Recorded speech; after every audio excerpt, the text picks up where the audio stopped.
Hello à tous, j'espère que vous allez bien. Aujourd'hui, on va se retrouver pour une vidéo relecture. Je crois que c'est la première fois que je fais une vidéo de la sorte sur ma chaîne, tout simplement parce que depuis quelques semaines, voire quelques mois, j'ai des envies de relecture.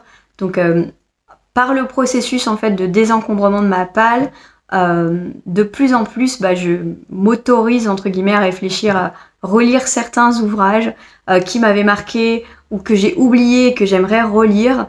Et en fait, d'avoir moins de livres à lire, forcément, ça me laisse un peu plus de liberté. Donc c'est quelque chose dont je suis assez contente et je vais continuer du coup l'objectif de désencombrement de ma palle pour me le permettre de plus en plus.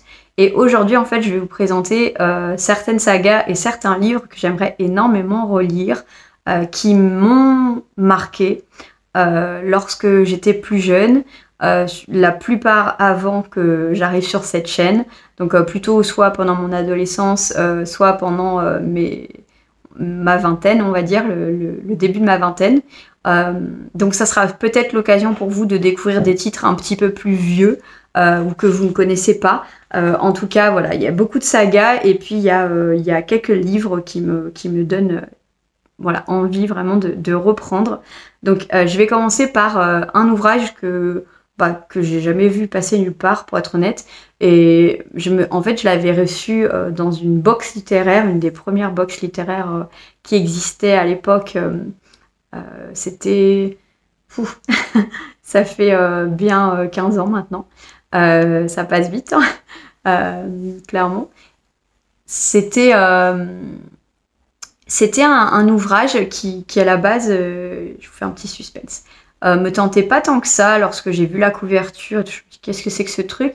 Et je me rappelle qu'il était dans la box où le thème était la mer. Et voilà, la mer, c'est pas forcément un thème qui m'attire. Et puis je me suis plongée dedans et je me rappelle que j'avais eu un coup de cœur incroyable pour ce livre, que j'avais été extrêmement touchée par l'héroïne, mais j'ai beaucoup de mal encore à... Je me rappelle des sensations que j'ai lues. Je me rappelle certaines des sensations que j'ai pu avoir en lisant ce livre, que j'avais été très touchée, que j'avais ri, que j'avais été surprise. Je me rappelle que je l'avais fait lire à ma meilleure amie et qu'elle avait trouvé ça plutôt bof comme lecture. Donc mes souvenirs sont assez flous, donc j'aimerais bien le relire, pour voir si les sensations sont toujours intactes, s'il me touche toujours autant. Puis c'était un ouvrage pas très long, donc j'arrête le suspense. Il s'agit de Moi la fille qui plongeait dans le cœur du monde. Je vais vous mettre la couverture ici, de Sabina Berman. Ce que je vais faire, c'est que je vais vous lire le résumé, parce que là, à date, je suis pas vraiment capable de vous le résumer, parce que, comme je vous dis, j'ai lu ce livre il y a un peu plus de 15 ans, parce que je devais avoir la vingtaine. On m'appelle Mademoiselle Capacité Différente, mais je suis Karen. Enfin moi. Je ne sais pas trop comment, je me suis retrouvée à la tête d'une conserverie de thon au Mexique. Moi qui adore plonger et observer les bulles argentées des poissons, les méduses volant comme des parachutes transparents. Sirène, je côtoie hippocampes et autres créatures marines, sans parler, mentir, ni réfléchir. Donc Sabina Berman, c'est une autrice qui est née au Mexique, qui est mexicaine. Donc ça va me permettre de lire un ouvrage d'une autrice mexicaine, ce qui n'est pas si fréquent que ça. J'ai pas lu grand chose honnêtement de l'Amérique latine, ou en tout cas c'était souvent des auteurs masculins. Donc voilà, je serais ravie de le relire. Et si je me souviens bien, je pense que le personnage principal, donc comme elle s'appelle Karen, elle est un peu sur le spectre d'Asperger ou autistique. Elle est un peu différente et sa manière de penser et de vivre les choses sont très différentes. Mais elle est à la fois, elle est très intelligente et voilà. Le fait que dans le résumé maintenant, je me rappelle qu'elle se retrouve à la tête d'une conserverie de thon. Je trouve ça vraiment incroyable. J'ai vraiment hâte de le retrouver. Je le cherche à chaque fois que je vais en librairie d'occasion, pour être honnête. Je le cherche à chaque fois, mais je le trouve jamais. C'est chez Point. Mais je finirai par me racheter en neuf. C'est un livre que je souhaiterais garder avec moi. C'était le seul roman à tome unique que je vais vous présenter aujourd'hui, parce que finalement tout le reste c'est des sagas que je souhaite relire. plus ou moins longue. Donc je vais commencer par L'Amie prodigieuse. Voilà, c'est une saga que j'avais commencé uniquement par le tome 1. Pareil, je pense que c'était il y a une dizaine d'années, peut-être un petit peu moins.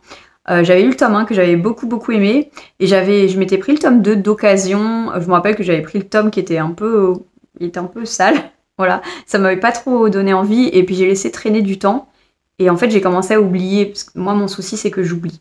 Assez rapidement, j'ai commencé à oublier ce qui se passait dans le tome 1 et puis j'ai fini par... je me suis décidée à abandonner cette saga. Je pense que vous voyez me faire ça souvent, j'abandonne. Je décide de pas poursuivre tout simplement parce que je m'en rappelle pas et que je souhaite pas relire. Et ça faisait 3-4 mois que L'Amie prodigieuse me trottait dans la tête. Et j'ai pris la décision du coup de me les prendre en audio. Donc je viens de me faire là tout début août le tome 1 de L'Amie prodigieuse. Donc voilà, c'est déjà en cours et je passe un moment incroyable. Donc L'Amie prodigieuse, donc il y a 4 tomes de Elena Ferrante. Donc dans L'Amie prodigieuse, on suit 2 petites filles dans le tome 1 qui habitent à Naples. Donc on les suit dans leur quartier, on est à l'après-guerre, donc dans les années 50, un quartier qui est assez pauvre, où il y a clairement plein d'embrouilles, d'histoires de quartier. Il y a énormément de tensions entre certaines familles et on va suivre ces 2 petites filles qui vont avoir une vie très différente puisque il y en a une qui va pouvoir poursuivre ses études et aller à l'école puis au collège. Et l'autre qui ne va pas avoir cette possibilité, donc toutes les deux vont avoir des vies complètement différentes au fur et à mesure du temps. Donc dans le tome 1, on les suit de petites filles jusqu'à alors 15-16 ans. Et là, je viens de commencer le tome 2, donc pareil, je me le fais en audio. Et donc elles ont à partir de 16 ans. Et voilà, on va les suivre au fur et à mesure dans cette saga jusqu'à, je pense, elles ont une 60aine d'années parce que les premières pages du tome 1, on est avec une des protagonistes et l'autre a disparu et elles ont à peu près 60 ans. Donc voilà, et on revient dans leur histoire lorsqu'elles étaient enfants. Franchement, je me régale. Je suis ravie d'avoir repris cette saga et de la poursuivre enfin. Donc c'est quelque chose que je referai sûrement. Ces sagas que j'ai commencé, qui me plaisaient, mais dont j'ai oublié le tome 1. Et voilà, avec un peu de tri, j'arrive enfin à m'y remettre. Donc j'en suis très contente. Je vais poursuivre donc avec le tome 2 fin août, début septembre. Et je me ferai du coup en automne le tome 3 ainsi que le tome 4. Je pense sûrement en audio parce que je suis très à l'aise avec l'audio. Je le trouve vraiment bien fait. Et pour l'instant, c'est un format qui me plaît bien. Mais j'aimerais surtout me les racheter en grand format parce que c'est des livres que je souhaite avoir dans ma bibliothèque. Donc voilà, dès que je les verrai en très bon état, je les prendrai au fur et à mesure dans ma librairie d'occasion. Ensuite, je vais vous présenter une saga que j'ai lue quand j'avais 18 ans, donc je sortais du baccalauréat. C'est une saga qui m'a touchée parce que c'est un peu le moment où j'ai commencé à m'intéresser vraiment à l'art, notamment à l'art moderne, via une conquête amoureuse. Voilà, j'avais 18 ans. Donc c'était cet ex-compagnon qui m'avait donné ce livre, qui me l'avait offert. Et donc ça a un petit côté sentimental, mais à la fois c'est ce qui m'a ouvert à ma curiosité artistique, ce qui m'a fait aller dans énormément d'expos. Donc en fait c'est une saga qui s'appelle Les Aventuriers de l'art moderne de Dan Frank. Donc vous avez le tome 1 qui s'appelle Bohème, le tome 2 Libertad et le 3e qui s'appelle Minuit, avec des époques très différentes puisque dans Bohème, on va être vraiment au début du 20e, voire fin du 19e, avec tous ces artistes qui vivaient à Montmartre. Donc en fait, on va suivre la vie de Montmartre avec Matisse, Bodigliani, Picasso, qui vivent tous dans plus ou moins une très grande pauvreté, qui sont assez démunis. On va suivre leurs histoires avec leurs muses. En fait, on va suivre les marchands d'art. On est vraiment dans cette effervescence culturelle de cette époque. Moi, c'est un livre qui m'a... En fait, en suivant fur et à mesure certains artistes, ça m'a donné envie de découvrir leur œuvre. J'en ai découvert énormément. Ensuite, j'ai été voir des expos. Donc, voilà, pour ceux qui s'intéressent à l'art, que vous soyez débutant ou non, parce qu'à cette époque, je n'y connaissais absolument rien. Comme on passe par le prisme des personnages, en fait, ça va vous donner envie d'aller voir ensuite leurs œuvres, pour voir de quoi on parle. Donc ça, c'est le tome 1, Bohème, qui est actuellement mon préféré. Le tome 2, Libertad, on est un peu plus sur l'avant-guerre, sur les années 30. Donc vous allez avoir beaucoup plus de poètes, d'auteurs engagés. On commence à voir le communisme, le marxisme. On va avoir voilà, le côté un peu plus politique dans cet ouvrage que j'avais moins apprécié que la Bohème parce que j'ai juste moins apprécié les artistes qui étaient dedans, mais que j'ai trouvé tout aussi chouette. Et dans Minuit, là, on est beaucoup plus pendant la Seconde Guerre mondiale, donc pareil, beaucoup plus engagé au niveau politique, avec pareil des poètes, des écrivains, toujours des peintres, mais voilà, on ne suit pas exactement les mêmes au fur et à mesure. Et c'est une saga. Je pense que Minuit, je l'ai jamais terminé. Voilà, j'étais en prépa, donc pour ceux qui connaissent, on travaille beaucoup. J'ai jamais eu l'opportunité de terminer ce livre et je me suis débarrassée de cette saga. Quelle idiotie. Donc je cherche les tomes, pareil, dans mes librairies d'occasion. J'ai trouvé Libertad, que j'ai juste là, que je vais vous montrer. Donc voilà, ça c'est Libertad. Et donc Bohème et Minuit sont sur le même principe, puisque vous voyez les auteurs dont on parle. Par exemple, sur Libertad, vous avez Picasso, Saint-Exupéry, Aragon, George Orwell, qu'est-ce que vous avez d'autre? Hemingway, André Breton. Donc là, on est un peu plus sur Montparnasse, alors que le premier, on était sur Montmartre. Là, on est un peu plus sur l'époque de Montparnasse, voilà, Aragon. C'est l'avant-guerre, en fait. Il y a le marxisme, le communisme qui commence à devenir beaucoup plus présent dans les écrits. Voilà, j'avais beaucoup aimé. Donc, ouais, celui-ci, on est sur 1931, 1939. Après, j'ai pas celui d'avant et celui d'après, donc je peux pas vous dire les dates exactes, mais je me souviens un petit peu. Donc, pour ceux qui aiment l'art ou qui ont envie de s'y intéresser ou qui ont envie juste de découvrir des histoires humaines sur les artistes, n'hésitez pas à lire cette saga. Moi, j'ai vraiment envie de la relire parce que je pense que, pareil, ça va me refaire découvrir des artistes que j'avais complètement oubliés et me redonner goût à l'art, quelque chose que j'ai un peu, pas oublié, mais juste laissé de côté par la vie, tout simplement. Une autre saga que j'aimerais relire, et je me suis donc procuré les tomes, ceux-là je les ai trouvés d'occasion, il s'agit de la saga Millennium. La saga Millennium, voilà, c'est une saga que j'ai lue, je pense que j'étais adolescente, je suis pas bien sûre, mais je pense que j'étais au lycée, et je suis quasi sûre d'avoir lu les 2 premiers tomes, et pas le 3e. Voilà, je vais considérer uniquement la saga de Stieg Larsson, donc pas lorsque la saga a été reprise une fois après son décès. Donc ici je vous montre le tome 1, donc les hommes qui n'aimaient pas les femmes. J'ai aussi vu le film avec Daniel Craig. Personnellement, voilà, j'ai bien aimé le film, et je me rappelle que j'avais adoré cette saga, que j'avais trouvé ça très percutant, que j'avais trouvé l'histoire policière incroyable, et du coup, j'ai vraiment très envie de les retrouver. Voilà, j'adore le personnage, enfin, même si elle vit des trucs horribles. Et d'ailleurs, il y avait des scènes que j'avais trouvé particulièrement horribles alors que j'étais assez jeune en les lisant. Donc, le personnage de Lisbeth Salander. Donc, attention sur cette saga, trigger warning sur tout ce qui est viol. Il y a des scènes qui sont quand même assez dures. Mais j'ai juste trop envie d'y retourner. En plus, ça me fait rire cette couverture parce que ça fait vraiment Mercredi Adams. Voilà. Donc, je me les suis procuré. J'ai les 3 tomes dans ma bibliothèque. Ils sont pas officiellement dans ma palle parce que je les ai déjà lus. Mais voilà, c'est vraiment une saga qui me ferait plaisir de relire et de finir. Puisque voilà, je n'ai jamais lu la fin. Vous allez voir que toutes les sagas que je vous mentionne, la plupart, en fait, je n'ai jamais fini. Et c'est peut-être pour ça que j'ai envie de les reprendre. Voilà. J'ai oublié, mais j'aimerais bien aujourd'hui avoir le point final à cette histoire. Un autre ouvrage que j'ai trouvé en librairie il n'y a pas longtemps, puisqu'ils ont sorti l'intégrale chez Le Livre de Poche. Je l'ai juste là, donc je vais pouvoir vous montrer. C'est un livre qui est un peu sentimental pour moi parce que C'était des livres qui appartenaient à ma maman, que j'ai découvert et que j'ai commencé à lire, je pense que je devais avoir 14 ans.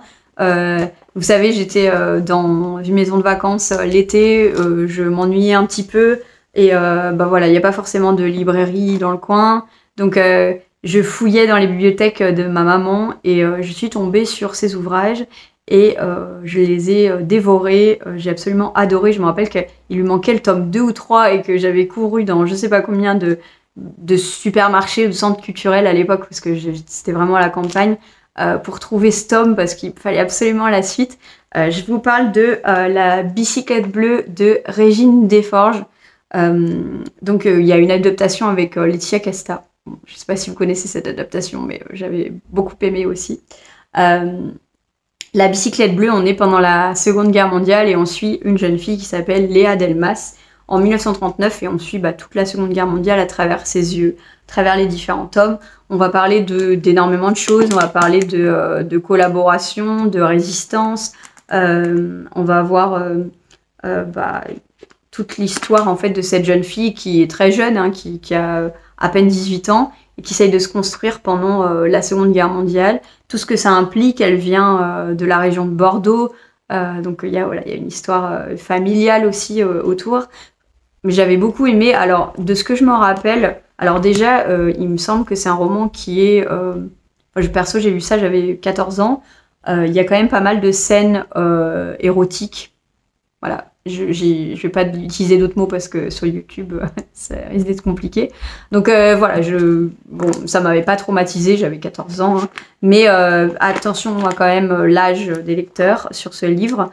Il y a les 3 tomes donc, qui sont regroupés dans cette intégrale et j'ai trop envie de le relire parce que je sais que c'était vraiment page turner, que ça m'avait vraiment beaucoup plu et en fait ma maman elle avait aussi la suite, donc je sais pas s'ils comptent les rééditer puisque on a la suite de La bicyclette bleue où on va suivre alors je veux pas vous spoiler La bicyclette bleue, donc je vais pas vous dire quel personnage, mais on va suivre des personnages de La bicyclette bleue à travers d'autres conflits. Donc on y parle de la guerre d'Algérie, de l'Indochine, voilà, parce qu'il y a des personnages qui sont liés un peu à tout ce qui est géopolitique. Et ça, c'est des ouvrages que je n'ai jamais lus. Voilà. Par contre, je suis dégoûtée parce qu'il s'est abîmé, je sais pas si vous allez voir, il y a une grosse craquelure là.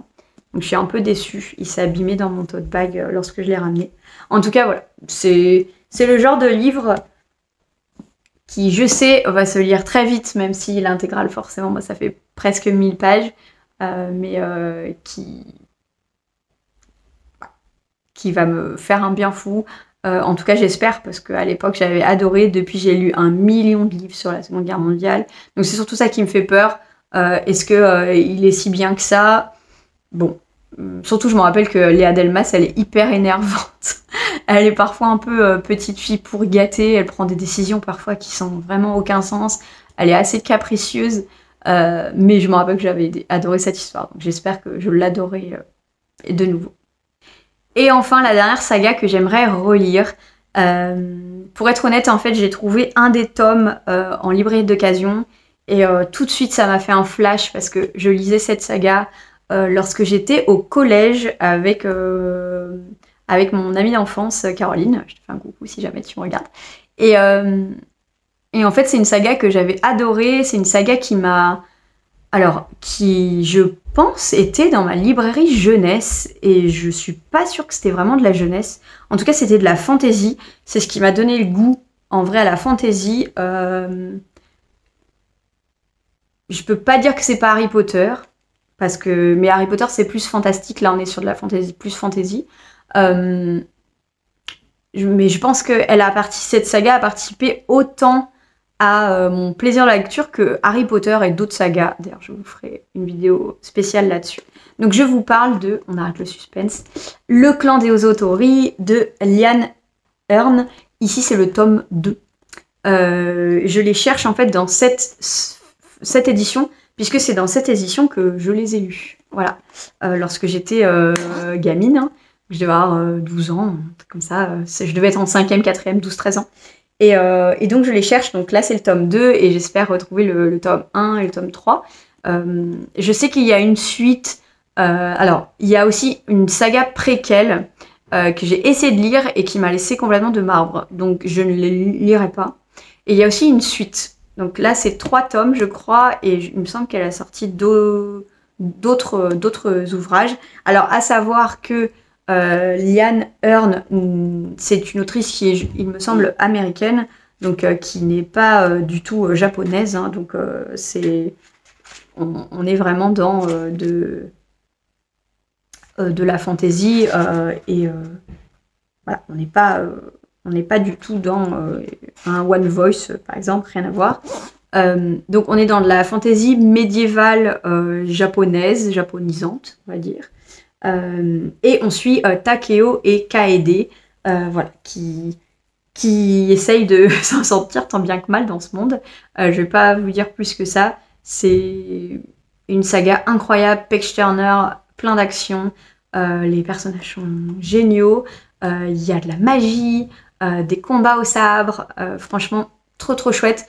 Voilà, pour les ados, c'est trop bien. Allez-y, ça a pas du tout, à mon avis, ça a pas vieilli d'une ride parce que je l'ai vu tourner sur des chaînes de booktubeuses très récemment et j'ai trouvé ça incroyable qu'elles le lisent maintenant et qu'elles aiment toujours autant parce que moi, je l'ai lu vraiment, j'avais 12-13 ans et donc ça me rappelle des souvenirs. J'avais quel âge quand ça a été édité? Je vais vous dire tout de suite.